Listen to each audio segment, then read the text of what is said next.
Improving the Investment and Business Climate à l'île Maurice.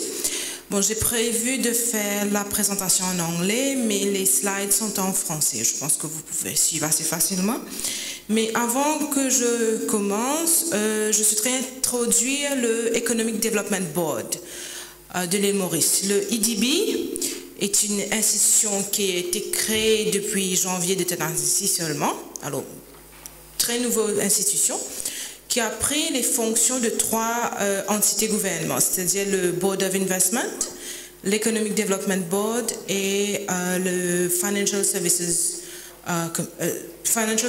Promotion Authority. Alors, l'EDB, le mandat de l'EDB, c'est vraiment pour promouvoir l'investissement à Maurice, pour promouvoir l'exportation et aussi pour faire le strategic planning. Dans l'EDB, il y a un département où moi je travaille, ça s'appelle le département de Doing Business. Et nous travaillons avec le gouvernement, le bureau du Premier ministre, le bureau du ministère des Finances, pour voir comment nous pourrons améliorer le climat des affaires à Maurice. Alors, Improving the Business and Investment Climate is in fact one of the it's one of the key projects of the government of Mauritius to improve the doing business in the country. So this project is being financed by the European Union under the interim agreement, interim EPA. So, of course, the EPA, we have seen this this morning that it has three legs. The first one is regarding the export strategy, the second one on the services sector. What I'm more concerned with is on the side for improving the business climate. Right. This project also is in line with the vision of the government to make Mauritius amongst the high-income economy by 2030. You will all know that there is a positive correlation between a good investment climate and the economic development of a country. Because with a good investment climate, you will have more enterprise to set up in the country, more job creation, more investment, more productivity, more innovation, and which will automatically boost on the other side the economic development of the country. But we have to make sure that such an investment climate doesn't apply to only a certain category of enterprises. We have to make sure that it applies to everybody, whether it's large, whether it's small, whether it's micro enterprises or women-based or less technology incentives or less knowledge incentives. Really, we have to put an investment climate which is across the board favorable to all enterprises. So why was there a need for us to improve the business climate? These reforms is a continuous process. We started in 2006 with the Big Business Facilitation Act, which really put Mauritius in the league of the best countries for doing business. You will note that the World Bank ranks Mauritius 25th amongst 190 countries for doing business. But then we said that it was not all good in the country. There was still some issues, some problems which investors, entrepreneurs were facing. One of them was bureaucracy in the public sector. The time it took to apply for a license and to get an answer from the government, and maybe also there was a lack of transparency in terms of how do we actually process a license. So at the time, the government took the commitment and had the support of the European Union, who financed the Improving the Business and Investment Climate project for an amount of 10 million euros. The project will run up until 2020. The financing agreement was signed last year, so we are now in the middle of the implementation of the project. The project in itself has 5 components. The larger one, which is the more interesting part, is the implementation of the national e-licensing system. The second one, I will go in detail on this presentation around the 5 components of this project. But the second one is a business process reengineering exercise. We have to realize that under the e-licensing platform, we are automating manual processes, and we cannot do that without carrying out a BPR before. Otherwise, we'll be really implementing and automating something which isn't optimal. Once the first 2 are really around the processes, the third component is on the regulatory review. What we want to do under the third component is really make a new legal framework for investing and doing business in the country. The fourth one is putting in place a regulatory impact assessment framework. For the time being in Mauritius, we don't have any prior assessment being done before legislations come into force. What is the impact of the industry in the industry? What is the impact on the cost? So we'll see that it does happen many times that the law gets amended because of a reaction to a problem, or because the legislator didn't think about the assessment or the impact of these regulations before it came into effect. And the fifth one is really communicating and the change management process. One of the negative remarks we have got from several agencies is that there's a lack of communication about the reforms which the government has implemented. Government does good reforms, but because there's a lack of communication, the private sector is not aware of that. And in many cases, Mauritius has been penalized because we don't have a proper communication strategy. What is also important in this project is that it is the Prime Minister himself who pilots this project. You see, we are talking about a new legal framework for the investment climate. So we need to have commitment really from the top to make it happen. We can't have lower than that, otherwise other ministries won't follow. So it was really important for us to get the Prime Minister on board. Anyway, the Prime Minister of Mauritius is also the Minister of Finance, so he was the one who signed the financing agreement with the European Union. You will see that we have 2 structures. The first structure is the administrative part. So the Prime Minister can also call in an interministerial committee just to resolve issues or really to give strategic direction to that project. In the interministerial committee, you'll have all the cabinet members who are involved in this project. We have also the European Union as observer in the interministerial committee. We have as well a steering committee. What Anna was talking is our collaboration with the private sector. The steering committee itself is co-chaired by both the Ministry of Finance and Business Mauritius, which is the main association of private sector in the country. This is Mauritius' commitment to see that we really want to put a business climate which is pro-investment, to facilitate the life of the private sector at the end. So we really need the input on how we implement, what are the issues, and what will be the best for them. So this is where we have the input of the private sector. The Economic Development Board has been mandated to implement the project as a whole. Exactly the department where I'm working, it is the Doing Business cluster. Also, because this project, we really have we need the collaboration of many ministries. We have a count of 14 ministries and the agencies which we need their collaboration. There might be some disagreements in the implementation of the project. So that's why we really created a conflict resolution mechanism where the technical committee is chaired by the Secretary to Cabinet. The Secretary to Cabinet in Mauritius is the highest person in the public sector. So he really can direct the ministry persons to find a solution to a problem. Under the technical committee, there are 3 committees dedicated to the 3 main components of the project, which is the e-licensing platform in itself, the business process reengineering, and the regulatory review.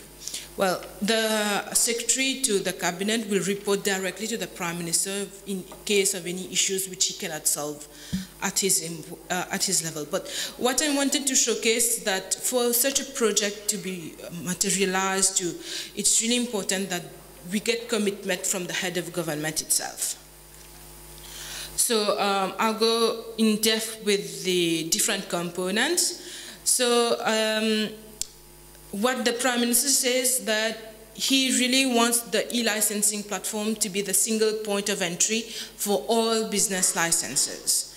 So now we are operating as a agency-centric approach. I'll take an example. If you need to apply for a construction permit in Mauritius, before you submit your application for the construction permit, you will have to get clearances from different institutions, from, let's say, the public utilities or the environment utilities, etc.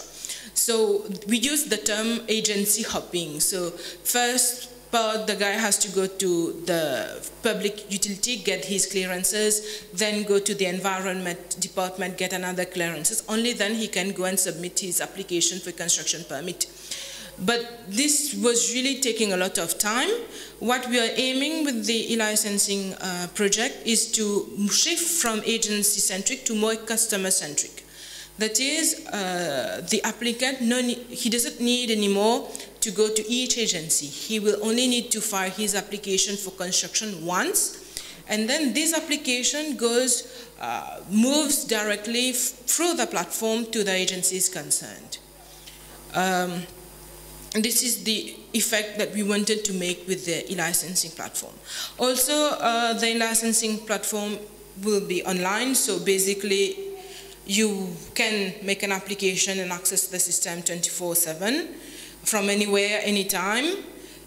You only need a laptop, or a phone, or a tablet, etc., to make your applications. Okay, you can also effect the permit online. So basically, what was happening, even if at some ministries you do have some form of not electronic form of application, you will still need to go to the ministry and make the permit in cash. But with the licensing platform, you'll be able to use your credit card, debit card, or do internet banking transfer. You choose about your mode of payment. Also interesting, just to address the issue of transparency, is that the applicant can follow the processing of his application online. He will not remain as in the dark. He wouldn't know, for the time being, he doesn't know where his file is, what happened to his file, why it's has not been approved, why didn't he get any answer from the ministry yet, but he'll be able to do that through the licensing system. Also, we have provided that the certificate or the permit or the license and whatever authorization which will be issued through the licensing platform. There will be no need for the applicant to go and fetch the license itself. What we wanted to put with the licensing platform is really from start to end having an online interaction, having an e-interaction with the private sector. Also, if there is any queries, let's say you did put your applications, but you have something missing, or the ministry needs more clarification, the communication will be done through the system itself. So you have all the tracing, the tracking of application, all the communication which you did for the system. In itself, we are talking, as I was saying, around automation of 14 ministries. We are concerning for around 200 licenses, so it's a huge project. We have devised two portals. One is for the businesses and one is for the agency portal. The businesses will have a dashboard where he will be able to submit applications, submit renewal of applications, put an end to his application, or he wants to cancel the license, if he wants to change the information, if he has submitted several licenses and he wants to track which licenses he wants to track the progress of each application, he'll be able to do so through the business portal.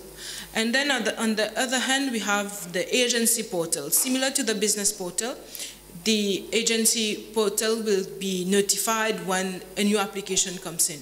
If you have a batch of applications, all of them will be there. The processing will be through the portal. And if you have several levels of staff working within a ministry, all of them will have different access to be able to do whatever processing which they would usually do.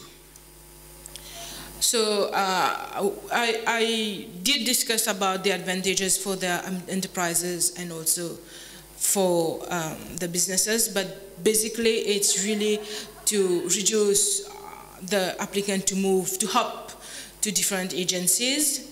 It will be a single point of entry for all applications and single point of communication with the private sector, with the public sector. You will be able to track the documents. Also, what we've seen is that in Mauritius, there are agencies who have this information, another agency doesn't have this information. So at every time, the applicant need to fill the same information to give to each agency. That didn't work for them because there was duplication of entry of documents. So the e-licensing platform will really facilitate the exchange of information among public sector agencies. And as I was saying, you're also talking about online permit with different modes of permit.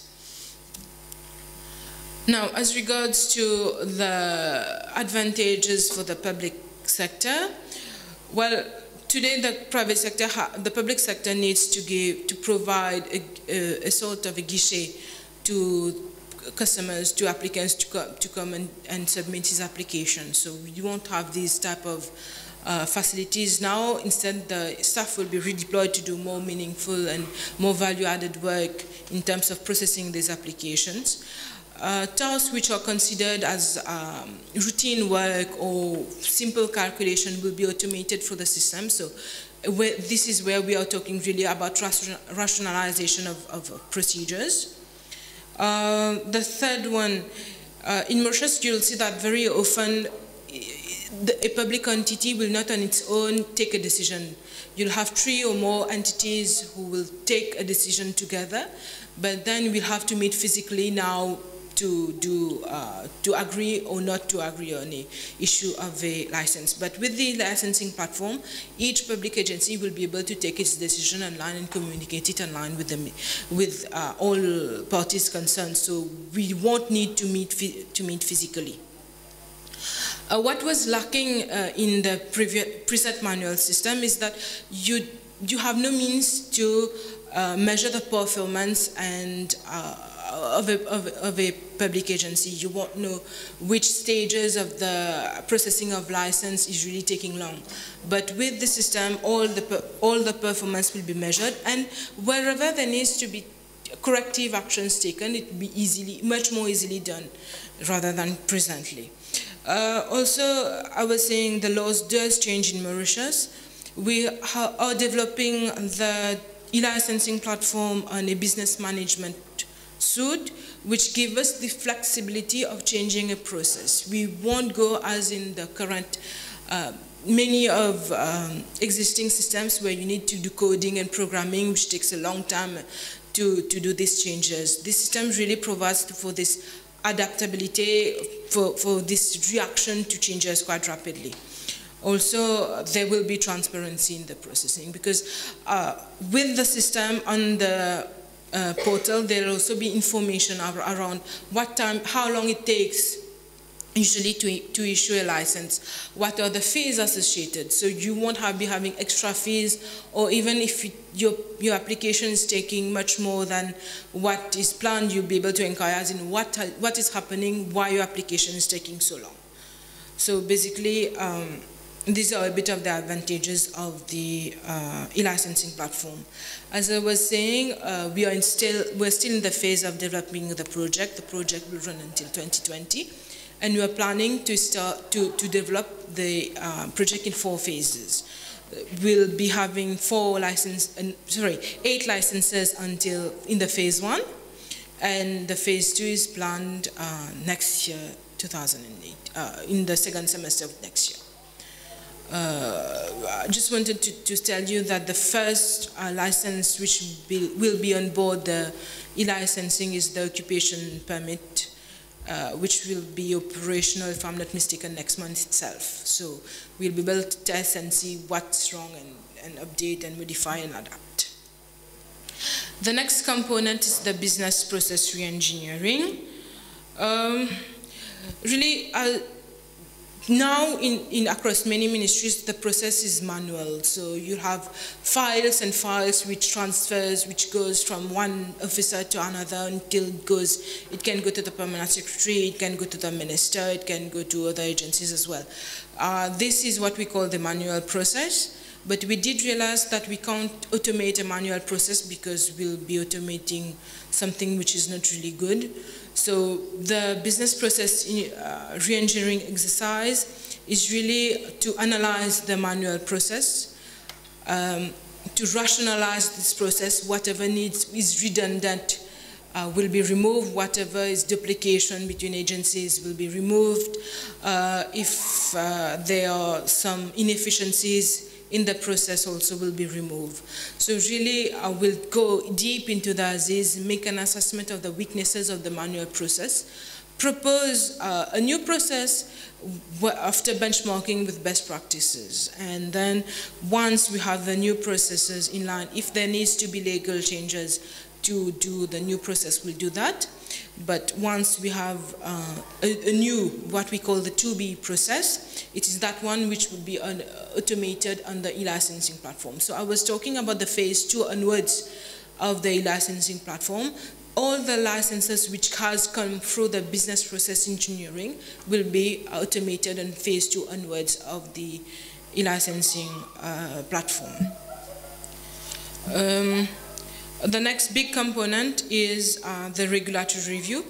With the e-licensing platform and with the business process reengineering exercise, we talk about the processes itself. We didn't go to the legal and regulatory part of it, but with this project of regulatory review, we are planning to really review the framework for investing and doing business in the country.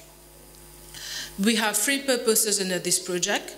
One is a complete review of the regulatory framework. We have to agree that reform is a continuous process. We do have a regulatory framework which works for the business community now, but the government is really putting forward to implementing the vision of 2030 and going towards a high-income economy. So we need a new paradigm. We need a new environment to really put us there on the high-income league countries. So the first part is really review of the investment climate framework.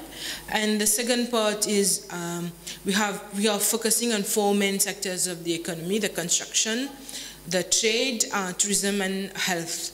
We have seen that for construction itself, you will have 10 different legislations which qui va réglementer le secteur, but perhaps there are duplications around these legislations. Perhaps there are incoherence around these legislations. So we really want to have one piece of legislation which really put us there as a modern framework for construction. Again, the same thing goes for trade, for tourism, and for health. We really want to dig deep in these sectors and see what's the regulatory framework, how can we improve that. The third part, and this one goes in line with the licensing platform, is to make the Economic Development Board a single licensing agency. Well, this was one of the budget measures of the government of this year. So we have seen that there are different models of single licensing agency. You will have single door approach, single window approach, etc. So given our national context, so we really want to have an approach which fits. Okay, I'll be quick. I'm nearly done. Which fits the platform, the current institutional framework of Mauritius. I'm nearly done. The next part is on the implementation of a regulatory impact assessment framework. You'll see that in Mauritius, many laws were amended in reaction to a problem. So it could be that it was not well thought out before we did make the law. So with the RIA framework, we really want to make an assessment of the current legislation, but also before a new legislation is coming in force, what is the impact on the society, what is the impact finance-wise, what is the impact on the public sector, would they need more employees, what is the impact on the businesses? All this will be done through the RIA Also, the ADB has been mandated to carry out to implement the RIA framework. And the next part, which we have talked about, is the communication and change management part. I think we can do good, we can do whatever we want, but if it's not well communicated to the private sector, it won't work in practice. We have seen that in many cases in Mauritius, that until and unless the private sector tells us, yes, we know of this reform, yes, it's working, no, it's not working, you have to correct this and that, the project, whilst good in its own, it wouldn't work. So we really need to have a communication with the private sector. So for me, I think I gave you a gist of the project. I'm more or less done on that. If you have any question, I'll take that after the next presentation. Yeah? Okay, thank you.